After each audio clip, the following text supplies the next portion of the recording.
بسم اللہ الرحمن الرحیم۔ محمد ابن سنان نے امام رضا علیہ السلام سے کچھ سوالات کیے، اور ان سوالات میں سے ایک سوال یہ بھی تھا کہ اس نے امام سے یہ دریافت کیا کہ مولا، کچھ مقامات ایسے ہیں کہ جہاں پر عورت کی گواہی قبول نہیں ہوتی،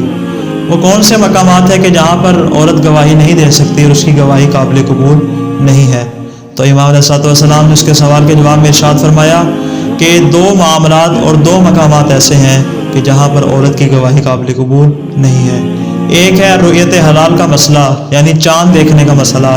یہ ایسا مسئلہ ہے کہ جس میں مرد کی گواہی قابل قبول ہے، اگر کوئی عورت چاند دیکھے گی تو اس کی گواہی قابل قبول نہیں ہے۔ اور دوسرا مسئلہ طلاق کا مسئلہ ہے کہ طلاق کی صورت میں بھی جب گواہان مقرر کیے جاتے ہیں طلاق کے لیے تو اس میں بھی عورت کی گواہی قابل قبول نہیں ہے،